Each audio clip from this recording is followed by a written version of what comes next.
Ito naman, may isang concerned citizen, I think vlogger, inaktuhan. Yan ang pinakamasarap. Inaktuhan itong dalawang traffic enforcer natin na nagtayo ng toll gate. Sarili nilang kumpanya. May toll gate. Kitang-kita sa video na hinaharbatan o kinokotongan yung isang truck driver sa may Lacson. Immediately, about 6 a.m. today, I requested the Director Dennis Biahe to call the attention of these two enforcers. Now, nandito sa harapan natin, itong dalawang tolongges na to, hindi po ito tolongges na pakalat-kalat sa kalsada. Ito po yung tolongges ng gobyerno naman. Ito po yung bahagi ng pamahalaang lungsod ng Maynila. Kasama naming empleyado, bahagi ng gobyerno ng ating syudad. As I guarantee our people that we will not tolerate the old ways of nangongotong ng mga enforcer, kasi dinidisiplina ko na kalsada, nililinis natin. Dapat kami rin naglilinis, kami rin sa side namin. Okay, thanks to the concerned citizen na binidyohan, walang kawala. Huli. Ngayon, nandito si Director Dennis Biahe ng MTPB.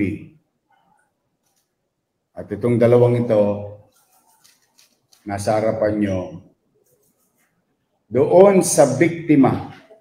Ito naman po para tuluyang magtino lahat. Doon sa biktima na truck driver, inihikayat ko po kayong mag-file ng complaint. Criminal complaint. Now, habang inihintay namin kayo, ito po ang aksyon ng pamahalang lungsod. Ngayong araw na ito, hindi na po sila bahagi ng gobyerno ng Maynila. As I have said and directed, one strike policy. Walang second chance. Hindi po ito magsyota. Relasyon na magsyota. Pwede magpatawad. Dahil nagdidisiplina kami sa taong bayan, tapos sarili namin, hindi namin madisiplina. Hindi naman fair yun sa taong bayan. Ito na po, binawi na uniforme nila, ID nila, at ito po, tinanggal ng opisyal ng direktor ng MTPB. Kaya,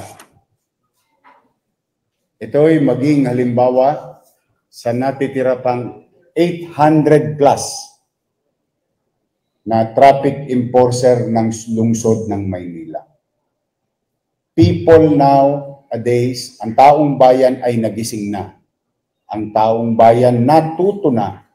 Ang taong bayan lumakas na ang loob, dala ng inaalaw nating pakinggan at tayo'y maabot ng taong bayan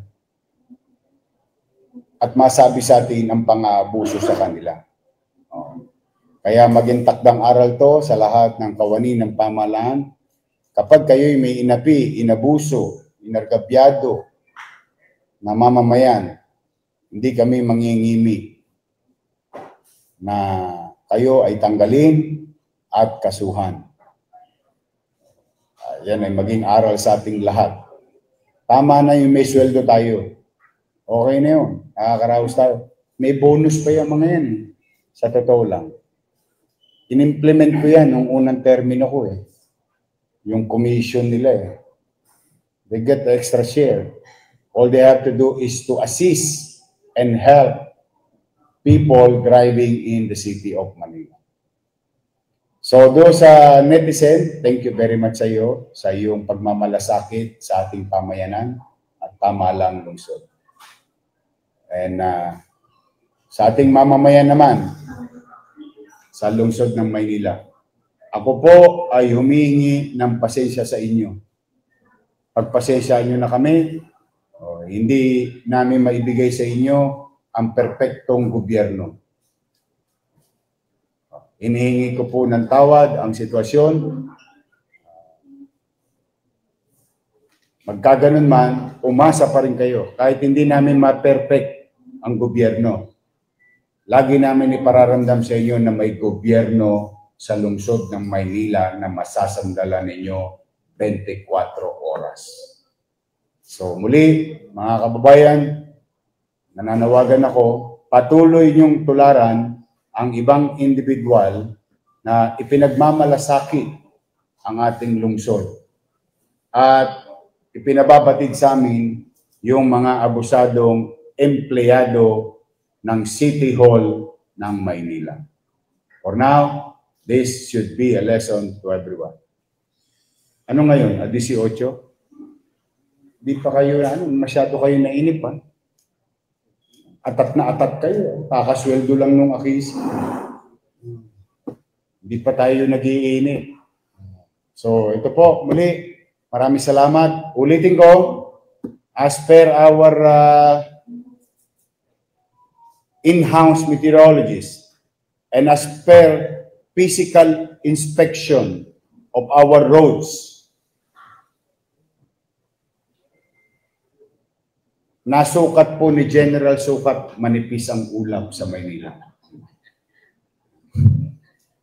Kalayan pati si General Sukat, umabot sa kalawakan. May ambon, patuloy ang pag-ambon. Walang baha, wala namang bagyo. Sa mga bata, mag-aral kayong maigi. While we care for you, we care for your parents, yung pag-aalala nila, but we also care for your future.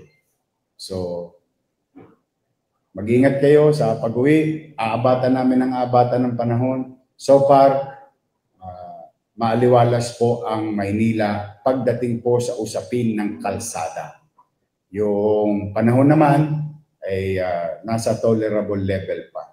So it's just a normal rainy season of the year. Pag-ambon-ambon. But having said that, we will continue to monitor the weather. And in the coming days, especially on Monday, umasa kayo, lagi natin naagapan. So far, ngayon, tosgasin nyo na yung baon nyo. May pasok tayo. Mag-iingat kayo. Mahal na mahal ko kayo, mga bata. I love you. Sa mga magulang, basta po nakaantabay naman ang ating pamahalang lungsod. So maraming salamat. Pagpahingay man yung mga yan. Pag nagpunta yung complainant, pailan nyo ng criminal case. Sige po, maraming salamat sa